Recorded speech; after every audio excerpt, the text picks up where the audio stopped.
Здраво Инко, здраво Сеат. Ви благодариме што ја прифативте поканата за да бидете дел од ова наше денешно интервју. Прво прашање би ви поставила: во моментов сте актуелни со вашата најнова песна Мајка. Некои за истите велат дека е најпатриотската песна напишана и испеана некогаш за Македонија. Други ја окарактеризираа како навивачка песна, веројатно инспирирани од Евро 2020 и нашето учество на македонската репрезентација. А трети пак апелираат по тоа што видовме во коментарите да стане наша нова химна.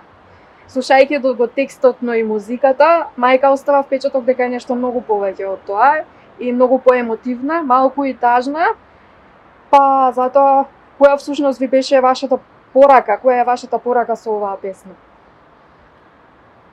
Не знам од каде да почнам да прашање по цело ова, ама во секој случај песната како музика ја имаме веќе 3 години. И беше само дел од овој рефрен што беше песна и ја оставивме на страна. Сега пред 2 месеци тргнавме ајде да покушаме нешто да направиме како што немаше текст и имаше само дел од строфа, тоа кој имаме да исполнеме.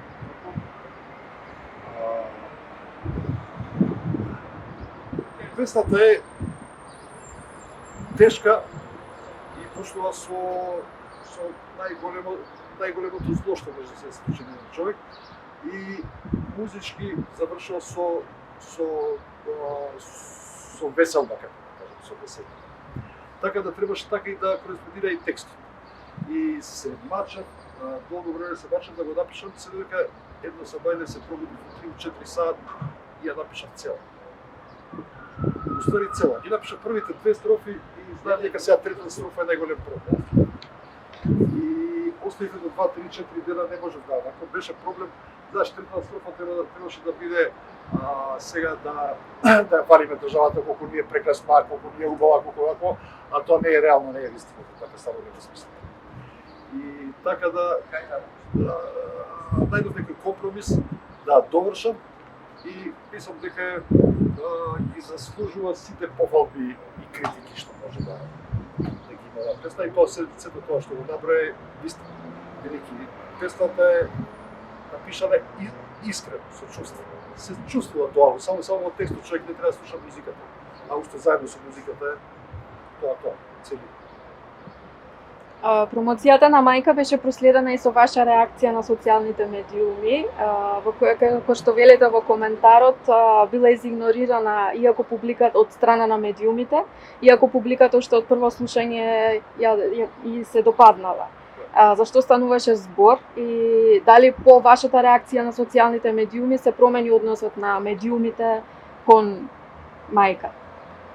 Видео и сичко може да потврди дека ние сме и така еден од најигнорираните ствари у Република Македонија, да кажем, и сме научени на тоа. Сега доаѓаме до ситуација, оваа песна не сме да се игнорира. Ама стварно не сме. Греото е оваа песна да се игнорира. Не сме направили за мене, не сме направили за Сецко, за овие сталаци, за не знам. Направили оваа песна ќе остане у народот, не смеш да игнорираш. Но стварно не сме се. И седев така 2 дена, 3 дена се нервирам за ситуацијата, за моментот, за тоа што никој ништо не објави. И тоа го напишав и бев стварно сакав да избришам, да нема. Ама се тргна песна, се тргна по YouTube и секде и се виде дека народот ја прифаќа и дека ќе помине и да резултат беше јавувањето на Гора Стојот рече да не песна. Кога сме веќе кај реакциите на медиумите и на публиката за вашата музика, пошто денешната рок сцена се разликува од таа во 90-тите кога вие почнавте да свирите? Кога Last Expedition беа еден од главните бендови кои во тоа време ги диктираат редновите помеѓу младата популација. 90-тите зрачав многу повеќе ентузијазам, со многу поголема посветеност за тоа што и времето другачи го рачунам. Сетивам многу повеќе време и за себе, и за музика, и за се воопшто што сакаме да го ствариме. не го рачунаме времето како денес. Околу нас без неа војни, ние бевме бесмислено на тоа, не се распаѓаше на системот во што живееме. Сепак имаше една голема надеж дека сето тоа ќе се сврти на подобро. И тоа се осеќа во музика, значи во исто време го има тој ентузијазам и тој бес не само во музика, во сите сфери на нашите животи, затоа што многу интересни работи се случува од ова време кога ќе видиш, беа од една страна катастрофални, од друга страна се случија многу револуционерни работи, кои ден денес не се надминати, поготово уметност. Успева ли Last Expedition и музичките бендови кои што беа популарни тогаш во 90-тите да допрат до денешната младина или останувате да бидете популарни само помеѓу тие генерации кои ве слушаа во тие години? Expedition има своја, би рекол, препознатливост, че тоа е веќе бренд кој луѓе го препознаваат, тоа е најбитно. Значи, на свој печат и тоа треба да го задржи. Затоа треба да бидеме внимателни кога ќе правиме нови песни, да се обраќаме на оние што ни се основна база, знаеш. А не да се додворуваме на нови генерации. Знаеш, ја размишлам од светско секогаш обратно и затоа се конфронтираме и на тоа. Ја мислам дека нашата мисија сега, моментално, е да го подигнеме нивото. Не нашето, да ги повеличаме останатите кои што се игнорирани, тоа што спомне тоа што ние за секој ден го читаме Јелена Карлевуша дали нешто направила или не знам кој беше и тогаш така. Ама сега е језиво страшно. Нашата мисија јас ја гледам како подигнување на некои стандарди за да може да повлечеме како што влечеме и тогаш. 90-тите години ние позади нас имавме 100 бенда македонски. Сега имаме можда 15-20, но треба да ги повлечеме сите тие бендови. Ние сме еден од најголемите македонски бендови икад. Ја мислам дека ние би требало самите себе да се надминеме. Значи, она што го направиме во 90 со своето творство да го надминеме денеска. Другите ако сака да го следат тоа како пример, тоа е нивна работа, знаеш.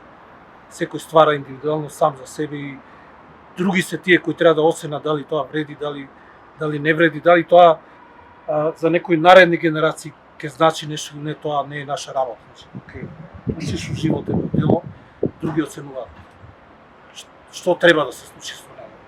Ја мислам дека сме многу далеко од тоа што 90 години го направивме, дека нивото не е на тоа на 90 години. Што беше тоа што влијаеше најмногу врз вас, ве инспирираше за таа револуционерна музика тогаш, бидејќи тие звуци беа тогаш нешто ново во Македонија, бевте еден од првите бендови кој што пееше нели на македонски јазик и создаваше музика башмо на македонска музика, која што беше препознатлива за македонците. Дали имаше некои бендови, музичари или било што кој што влијае на вас за да ја креирате таа музика? Мене лично ми се свиреше, тоа беше најбитна ствар, пошто тоа беше начин на идентификација. Значи, јас сакав да луѓе ме препознаат по тоа што ќе свирам гитара. Тоа беше најбитниот мотив за кој што јас се нафатив. Друга работа беше да свирам онака како што јас знам да свирам и луѓе да ме препознаат по тоа како свирам. И све тоа се уклопи во еден убав концепт кој и ден денеска познат, го викаат Last Expedition. Значи, преку Last Expedition луѓе знаат кој е Сецко тоа. Тоа беше мојата желба и да направам дело што едно или две што ќе останат живеат многу подолго од мене самиот. Тоа е многу побитно од се останато. Оака, Сецко е еден од најоригиналните гитаристи во Македонија, тоа е факт, не дека ми е брат. Значи можда да има уште еден или двајца. Не зборам за најдобар гитариста, него за еден од најоригиналните гитаристи. И ние само го пратевме. Важно, ние као бенд се составивме на една улица во Ѓорче, 4 јули. Ние имаме баш вистинскиот бенд, вистинскиот момент како што биваат бендовите од Манчестер, од не знам каде, од Њујорк или не знам. Ние бевме една банда. И се договоривме, ќе правиме бенд. Сецко сакаше да свири гитара. Сакав ја, ама не ми даде кај после. Останав да. Значи, се собравме, го направивме тој бенд и цело време беше едно дружење, движење и затоа и си остана као име. искрено, беше вистински. Затоа и народ толку го препозна Expedition Тоа бевме ние, затоа што секој ден мораше во исто време да бидеме на исто место и да свириме. Значи, така се идентификуваме самите себе си. Значи ние бевме последната експедиција. И во 1 сат треба да си во киното и да свириш 4 сати, 5 све друго не е битно. Дали има закажано, па некоја средба пак ќе откажеш. Најбитно беше да се свири. И денес се сулудо кога ќе размислиш, имам 53 години. Човек на 53 години ќе си гледа по-паметна работа. Сецко 1 година постар од мене. Исто, изгледаме као некои занесењаци, изгледаме као некои наивни луѓе. Ама, нас ни е фирма. Работата слободува, не? Дали од оваа перспектива денес потешко е денеска да се твори да создавате музика во споредба со она порано кое што беше кога велите бевте послободни и побунтовни? Имаше зашто да се борите и да се надевате на нешто подобро? Овака моментот на креирање е сосема нешто друго. Тоа е нешто што е внатрешно, што не може да се објасни. Може да зборам до сабаља, ама тој момент не е, ни мене не ми е јасен од каде искача, веројатно е потикнат од таа љубов, ентузијазам, желба, значи самосвест и ред други работи што се поврзани, значи средината во која што живеам, искуството кое го носам, све тоа е поврзано воедно и спојот со тие луѓе со кои што сум таму, затоа што би било сосема различно ако не сум свирал со Енко 90, ако сум свирал со некој. Да речеме, Горан ми е другар, ако сум свирал со Горан, мојата музика би звучала другаче. Другаче би се оформил како гитариста и како лично. Значи, сето тоа има влијание. Значи, најпоголно беше во тие 90 кои ги збориме, тоа дека сите имаме време и беме многу поблиски едни со други. Значи, времето не беше дигитално како сега, него беше механичко време. И затоа луѓето беа многу поблиски едни со други. Значи, можеш слободно да отидеш кај другар, да не му се јавиш на телефон, да ти кажат не е тука, отиде кај некој другар патак, отиде не знам кај кого, почека кога ќе дое за 2 сати, ти ќе вртиш кругове околу зградата. Не ти значи ништо тоа 2 сати, битно дека 5 минути ќе осретнеш другарите. И тоа се одразува во све што сме направиле ние тие луѓе од тоа време. Значи и ние тој геном го носиме и ден денеска. Без разлика колку е сега не време дадено дали е на лажица или не. Значи ја го носам тоа во себе, значи створен сум за да стварам. И додека живеам, сакам ова да го правам. Ке работам и ред други работи, да речеме железничар, шеф на станица, ама јас се дефинирам во исто време како музичар и сакам да ме запамтат како музичар. Затоа многу внимавам на тоа, прво да бидам доста критичен према самиот себе си, дали е тоа доволно добро за мене, знаеш, што ќе го направам. Па потоа другите што ќе кажат, тоа е нивна работа. Дали сум фер према себе си, дали сум доволно искрен, дали доволно љубов сум дал према тоа што сум го создал. Од аспект на техничките услови кои што ги имавте тогаш во 90-тите и овие денеска кои се, која е разликата кога беше полесно? Денеска нели модерно време, меѓутоа пак музиката тогаш беше феноменална, така што искам да ти кажам, не знам, значи тогаш беше потешко, а имавме многу голем ентузијазам и тоа за нас беше многу лесно. И све правевме само за да свириме, само да твориме, за да правиме нешто како што мислиме дека е што е добро. Значи ако ти кажам дека првите демо снимки што ги направивме и ги добивме на касета, немавме дома на што да ги слушаме. Немавме кастофон дома. Идевме по комши, пуштивме. Сега беше такво време, наивно, вако сега секој музичар има дома студио и може да се снима. Али постои тој момент на немање на време. Значи едноставно сите мислат дека може само иницијативно секој свој дел да си го одработи, а ја и Сецко сме малце луѓе кои сакат да слушаме, да чуеме. Така да сега има повеќе можности, а фактички помалци. Па да, и од една страна тоа што немаме такви можности, значи немаме студија на располагање, немаме опрема за снимање, имаме желба, направеше да бидеме многу посериозни, например. Да закажеш во студио, исто беше проблем. Студијата беа тие што ги има неколку студија беа зафатени со сасим други снимачи, да речеме таму, други музичари, народњаци кои може да платат. И тајмингот ни беше многу по-тесен. Затоа го свакаме многу сериозно тоа. Ако имаш 15 дена за снимање во некој студио од овие скопските, ние што ги знаеме, мора да идеш многу подготвен. И самиот тој процес, претходна подготовка за снимање, беше многу по-сериозен. Затоа звучи тоа. Тоа што таму одевме спремни. А сега има се. И кој има се, онда лабаваш. Баш и тоа што има се и можеш се. И можеш лесно да останеш. Дали тоа значи дека помалку луѓето можеби се трудат денеска да создаваат нешто поинтересно, Па и тоа пооригинално? и новата технологија дозволува пиши бриши. Многу често пиши бриши едитинг. И тој момент е многу лош за музиката, бидејќи ја тој го избегавам затоа што користам стара аналогна технологија ден денеска за моите проекти кои што работам. Конкретно имам и од оние снимачи што се на касета, енка што ги спомнуваш што снимаме, значи сега подготвувам албум кој ќе биде снимен на касетен снимач, а другите се на лента. И најмногу сакам да снимам затоа што луѓе имаат пола саа да се излезат на таа лента. И тоа го сваќа сериозно.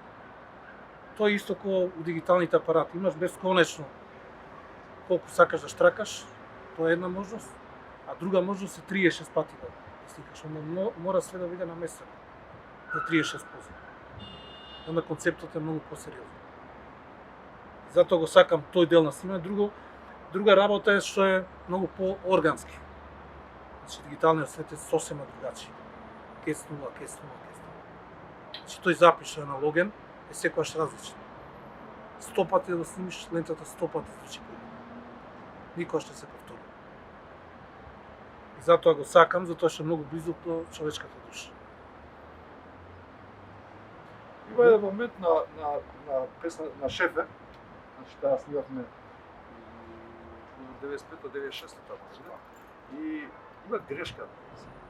Покушавме, се направивме тоа да го избришеме, тој момент да го направиме, да вака, не можеше, едва и нешто минимално. Али па, сега од денешно време, од денешно нас, кога ќе чуеме истина песна и кога ќе слушаме грешката, нас таа грешката е била. Сигурно и други може да препознаат. Прелипување едно на ритм секцијата. Али стварно изгледа убаво. Наивно, како што треба. Ако би изчистиле денешно време што се случи, се може да. Само нешто атмосферата, значи делот од атмосферата е тоа е како представа, се игра сега. И често пати представите има импровизација. Значи, тие импровизации ја прават представата да е пуната него филм кај што све е намонтирано и наместено онака како што треба. А разликата, пошто спомнавте дека сте еден од најигнорираните, така се чувствувате бендови во моментов. Разликата од 90-тите, од тој систем тогаш општествено, политички и оно што е денеска.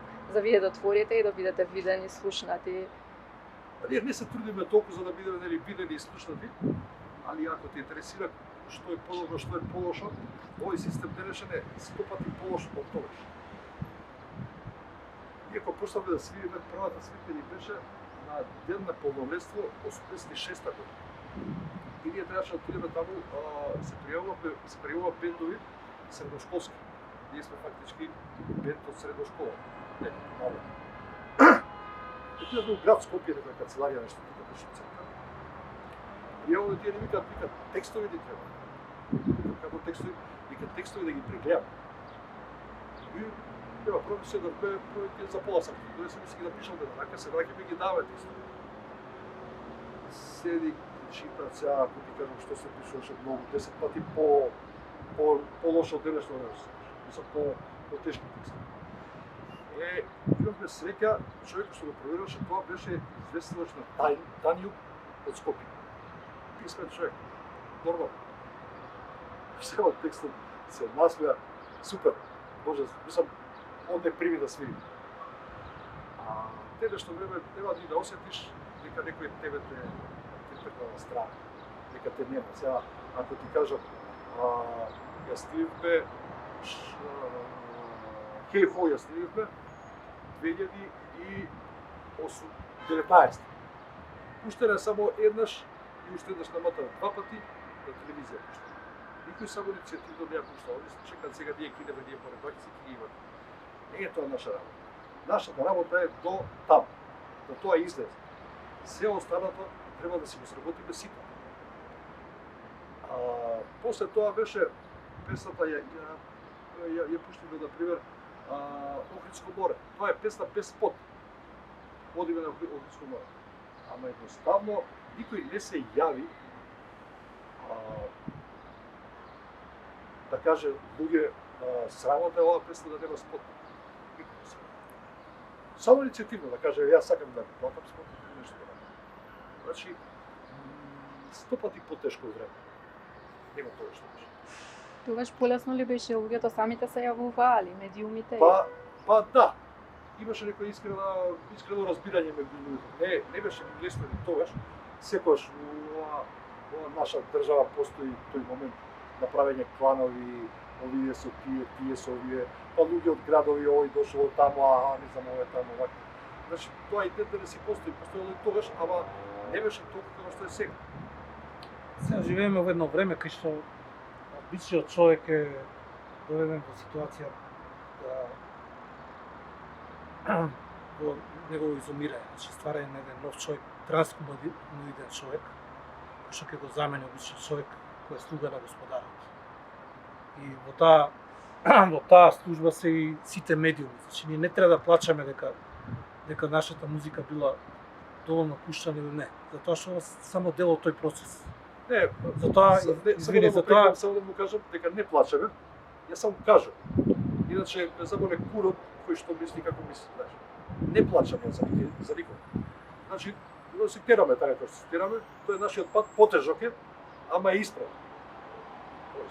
Да, и во тој еден процес што го имаат, значи, медиумите, не е битна музиката, не е битен човекот, не е битно што мислиш, не е битно што си створи. Значи, ова е тежнење на стварање на еден друг свет кој да го наметнуваат како нова реалност. Но тоа е проблем. Значи, тука музиката, музичарот, уметникот, учителот, човекот ќе станат нешто што е минато. И затоа све она што го создаваме добива отпор од медиумите. Тоа е нормално. Затоа што доаѓаме во судир на два различни концепти. Наше да се бориме и тие добри песни ќе го најдат правиот пат до човекот, до вистинскиот човек. Затоа што се наменети за човекот.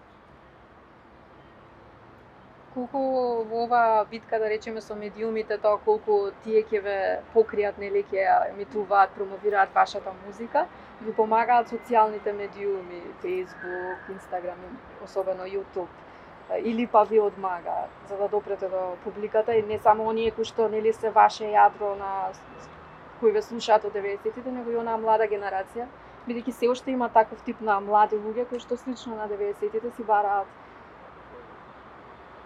Не знам, ја Facebook имам пред година и пол и се уште се чудам зашто го има. Само ми ствара нервози. Па, Фејсбукот е алатка која Енди Ворхол ја нарекол во своето време 15 минути слава.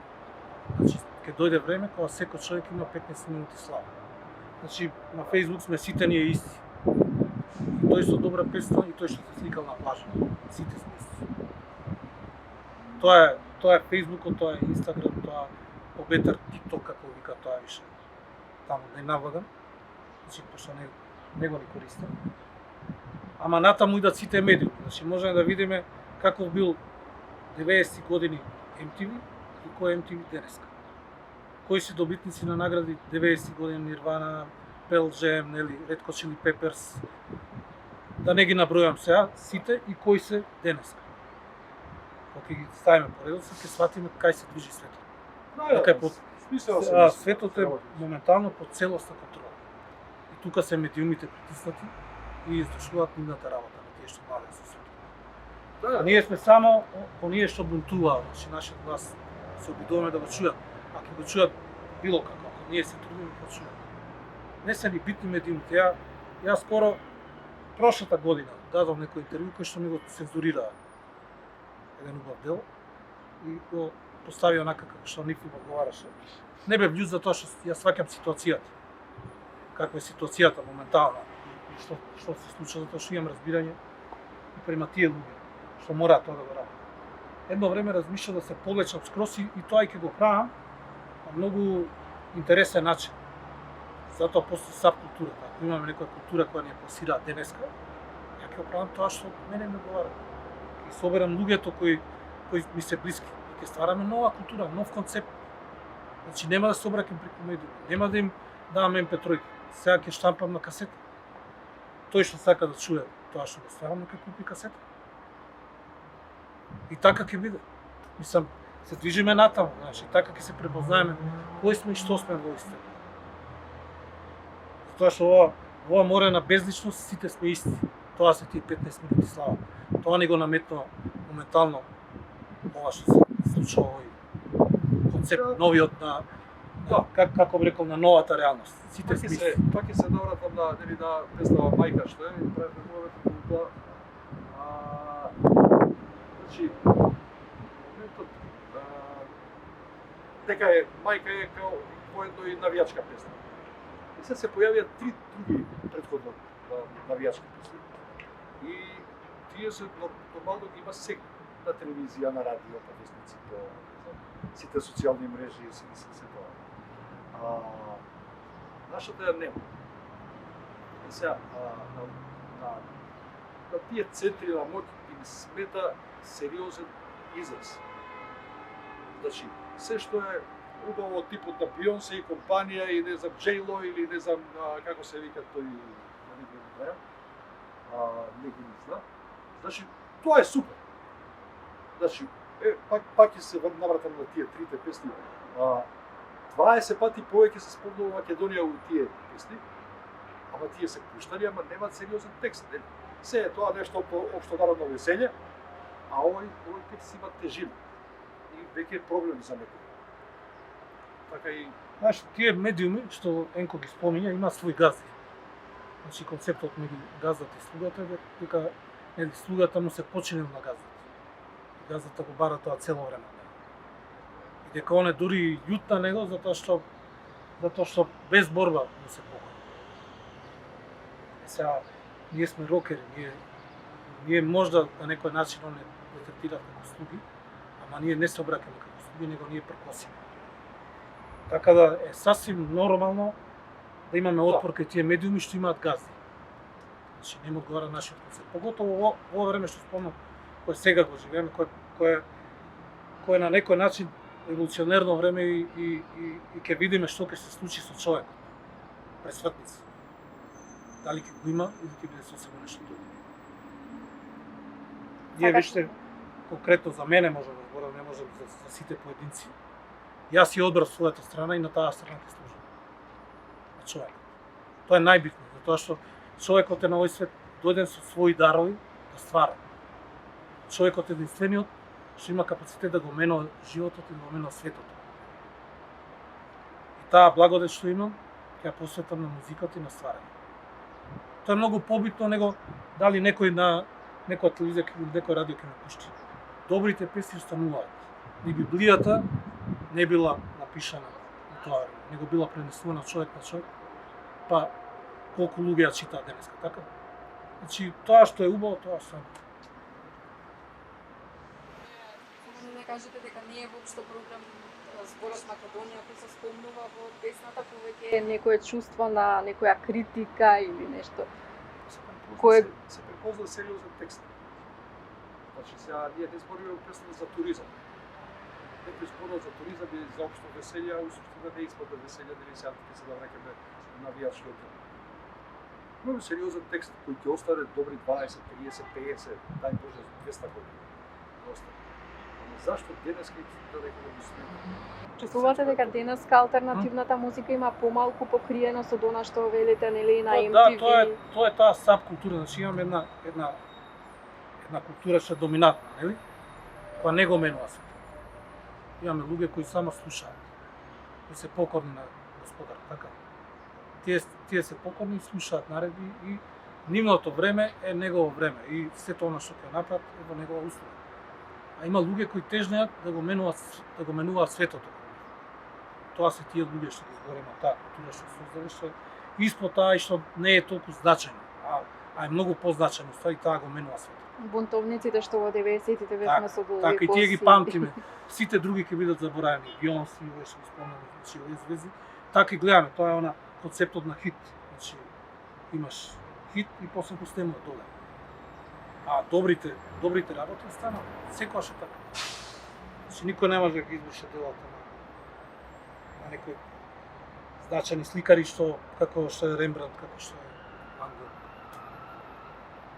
Кои се чекале, нели, да си ги размерат кондурите, немале леп да јадат. У тоа време било и беззначено, денес е многу значено.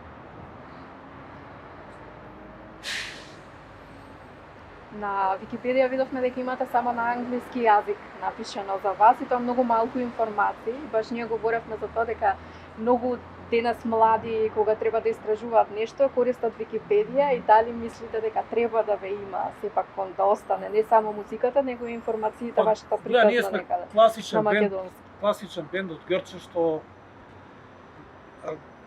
тој менаџерскиот дел го има на некој начин омаловажен. Значи на нас никад не ни било битно дали ќе ни има на Википедија, дали ние ќе имаме страница на YouTube, дали ние ќе имаме Facebook страница, сето тоа било неважно, затоа што најважно ни била песната. А што ќе се случува даје со неа, тоа не ни било воопшто битно. И затоа тие Википедии што да речеме песни што кога што се постирани во главно по YouTube не се од нас. Тоа се луѓе кои значило тоа и го поставиле на Википедија. Кој колку имал време, кој колку сакал да даде допринос. Кој Затоа што знал, да. кој што има. Значи немаме позади себе некоја екипа што ќе го прави тоа. Значи, Може да се каже дека вашите фанови може слободно да се вклучат. па во може што да не, промовирање. мислам, Треба. сите сме експедиција, сите што го живеат овој живот и што ги сваќаат нашите идеи, треба да го прават. Со кој од бендовите и музичарите од 90-тите соработувавте најмногу, имаше ли некои препирки, конкуренција и слично и со кој од нив се уште и ден денес соработувате? Ја да речеме соработам со скоро цела сцена.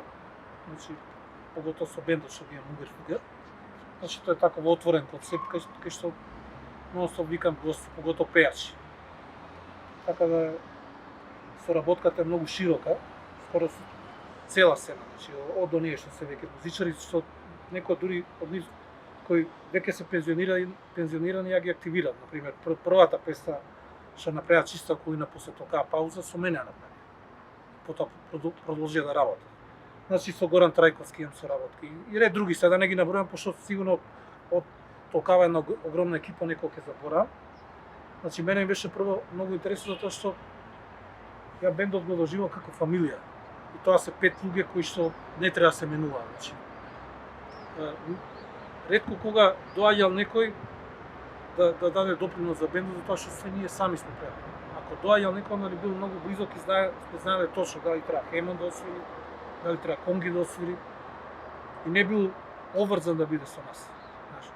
А овој концепт сега што го примеруваме сосема поинаку и многу ми интересен. Пословно. Евенко нека каже за времењето со Expedition. Што ја само ќе се надоврзам што ми се рекол по граматички. Еден од најдобрите комплименти што ги добил во живот тоа е од Гоце Стевковски, кој беше бубњарен во време.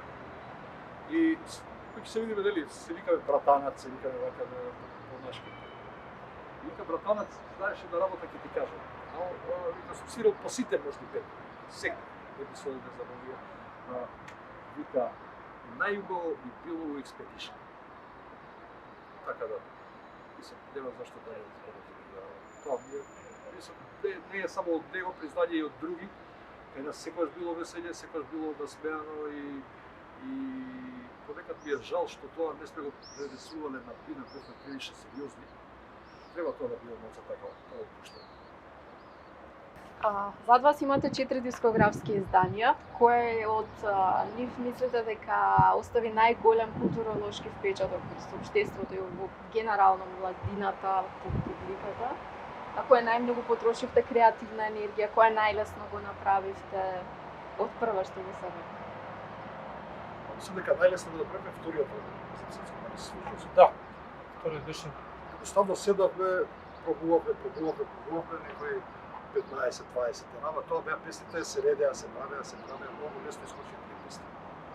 Ние имаме еден голем товар како ќе искочи првиот албум. И што ќе речат кога ќе искочи првиот албум. Беме многу оптеретени за тоа, значи го правиме, че дојдовме до една граница да више тоа немаше смисла. Значи мораше да се снима. Беше до детаљи беше предвидено како треба да биде, што треба да биде и кога отидоме таму да го снимаме, цел концепт ни се сруши. Тоа што таму ни се десија некои нервози, работи кои не сме ги предвиделе, знаеш, самата на човекот му значи нешто премногу и многу трема има. Значи тоа беше присутно цело време кај нас, а имаме многу краток рок. И све тоа се осеќа на албумот. Ние цело време го слушаме тој албум дека е полн со грешки.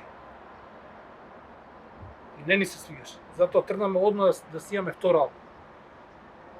За да ги покриеме грешките од првиот албум, затоа што мислеме дека зебаме работа. Свакаш, затоа итаме и многу подучени од ова искуство дека многу титарање не треба, го направиме многу брзо, многу лесно. Значи, на нас ние сега кога ќе ми спомнеш за вториот албум ми е задоволство кога ќе видам МРТ, знам, било прекрасно, убаво. Све се одвило лесно, албум беше многу потешко, но песните од првиот албум се многу позначени. Многу потешки, многу посутрени, многу повеќе длабочина имаат. Повеќе енергија, се. Иако се попримитивни, со многу повеќе киксови внатре, знаеш. Првиот албум е за мене може пресуден во македонската сцена. Сега не сакам превише се фаламе, пресуден и го наговестува овој ние што бе рекле инди звук кај нас. Тоа што баш ги има тие звуци што покасно доаѓаат, да речеме денеска што се свири. Најтешкиот албум за нас, што според мене е третиот албум. Значи, го вежбавме долго време. Сакавме да биде идеален. И за прв пат изнајавивме студио, сериозно студио, првото студио, и го снимавме добри 3 месеци, сигурно ако не 4. Искочи значаен е, супер е еден од најдобрите албуми, ако не најдобар од Expedition, ама видовме мака се на този албум. Да, одличен албум. Третиот е навистина одличен албум, има голема шареноликост, креативна. Од еден сме се осека зрелоста, енергијата сме задржале. Тука више се она што е потребно за, значи дури технички е многу добро снимано. Значи, се погоди и добро студио, и добра екипа што работи внатре во студиото, и ние веќе знаеме што сакаме. Значи, имаме и многу подобра опрема за снимање, а нашто не е потребно. И звучи многу посериозно. Ама пак, кога ќе кажеме што е најзначено, мислам дека тој првиот албум што е најнаивен, може најзначен и за нас. А на публиката кој од албумите остави најголем впечаток? Имавте реакции дека баш тоа било тоа за нив? Бендот како старееше, така и растеше, се поише публика. Ако кажеме, тоа би требало да биде третиот албум. Ја мислам дека беше вториот, пошто една свенка збореме, имаше многу треш металци. Значи, тие не беа наша публика, тие беа верна публика на санаториум, на Ориона. Значи, свакаме дека не сме во толку во мода, значи имаме публика, ама не сме во мода, нели? Металот е во мода. Вика, може ќе бидеме стари кога ќе бидеме во мода. Ама не беме баш стари. Тоа ни се случи со вториот албум, значи. Кога сниме вториот албум, несвесно ние влегуваме во таа мода затоа што тогаш дојде гранжот и многу убаво залепи со тоа што го правиме. Несвесно улетаме во цела таа прича и со Кела Дабар и со целиот тој звук што го дизајнираме тогаш.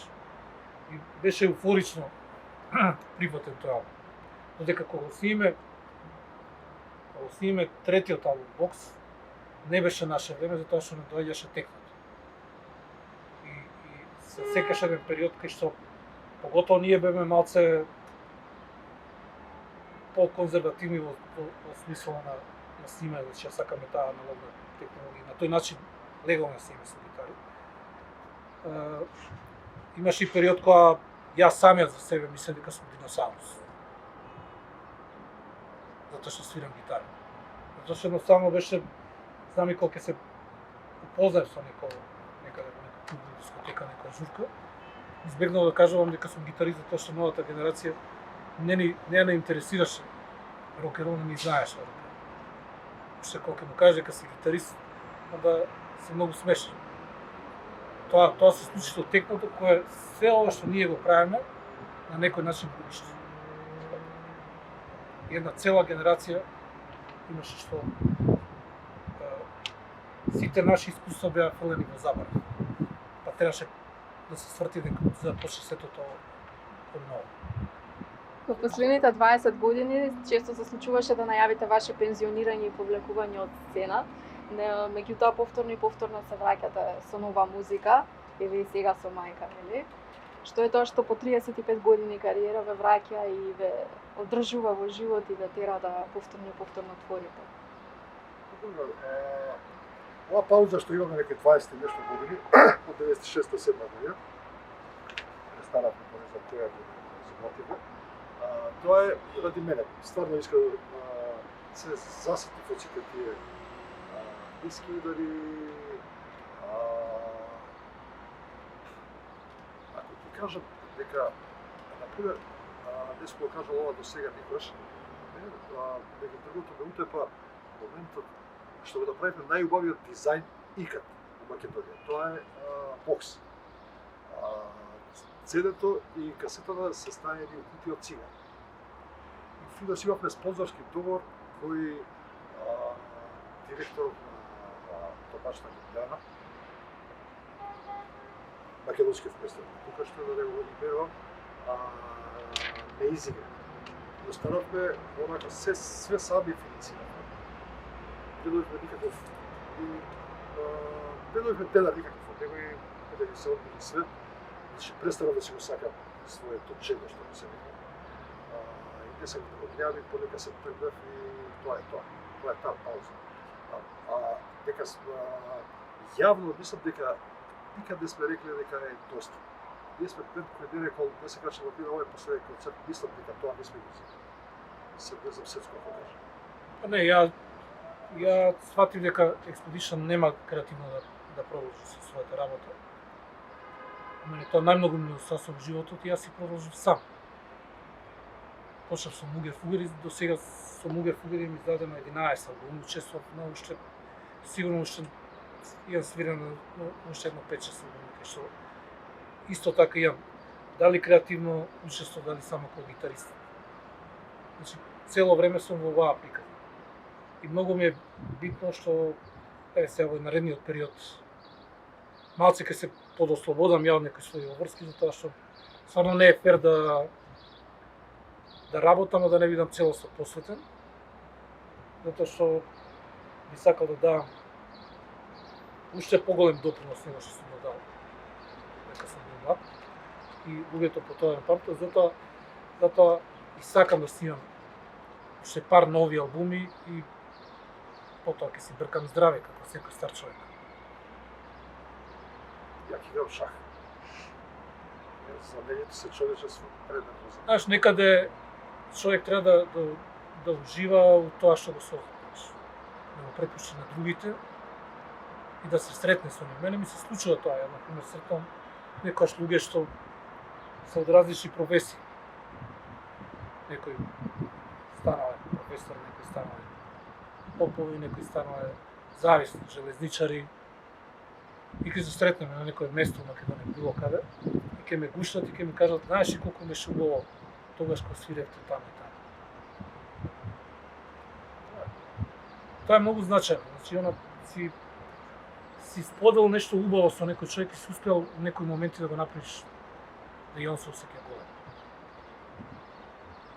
Фактички го обележуваш времето. На секој. Тоа е стварно битно. Тоа да, и своето време, своето постоење со го бележи. Претежно нивното е по-битно. Знаеш, кој ти каже, некој се сеќа, сите ние се сеќаваме од Олимпијада, светско првенство или концерт некој или изложба или не знам што. Значи, сепак со тоа успеавме да, кој ќе кажеме, 95-та година, знаеме зашто се купува некој фестивал, не знам што, кој што било погледно. Тоа е тоа. Која е вашата порака или лекција која што би можеле да ја пренесете на младите музичари или па оние кои што уживаат во алтернативна музика особено? Види, ја не сум човек што сакам да на некого, ја и празам кога се качувам на бина горе, и се сите гледат у мене и чекам да се каже нешто паметно. Нити сакам некој да ми попува, нити сакам на некој да го попува. Затоа не би одговорил на ова прашање. Мислам дека и паметно каде бина, али Сецко знае да го каже тоа. Па нешто знам, тоа е суштината. Биди свој, биди слободен. Значи, тоа е мојата порака до сите музичари. И да држат до себе си. Да бидат истрени и доследни. Тоа е најбитно. Тоа е најбитно за да се дефинираат себе си. Ако во тоа успеат, значи, ако вложиле во себе си многу, имаат најголем капитал. Ја по себе знам. Значи, кога ќе пружам раки, кога ќе кажам Сецко, знам дека тоа нешто значи. Тоа е најбитно. Која песна во А моментот? јас сум небитен, а?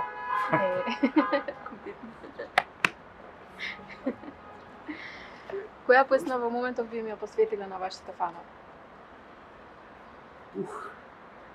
Сецко ќе каже пак. Песен за песен. Да. Тоа е песен што најдобро не дефинира нас како бенд. Тоа е она што го кажав преска, дека Сецко е еден од тројцата најинвентивни китаристи. Таа песна не можеш да најдеш од ништо друго слично како жанр во музиката, како што е песна за песна. Тоа е песен за песен, е постулат, Чисто е негова. постулат на она што е Ласец Медиша. Значи тоа е поидолна станица. Воз до туша не е стасан до крајна станица, но поидолната станица е, да речем, песен за песен. Кога вашите фанови од источниот регион, Брегалнички регион и Пехчево дури може да очекуваат некој настап ваш, гостување? Јас сум со тие страните на светот и тоа е многу добро што не ги знам и ден денес. Не знам кај исто за проценето. Али сега нешто се збори за некоја свирка од Кочари. Тоа не е таму близко не е.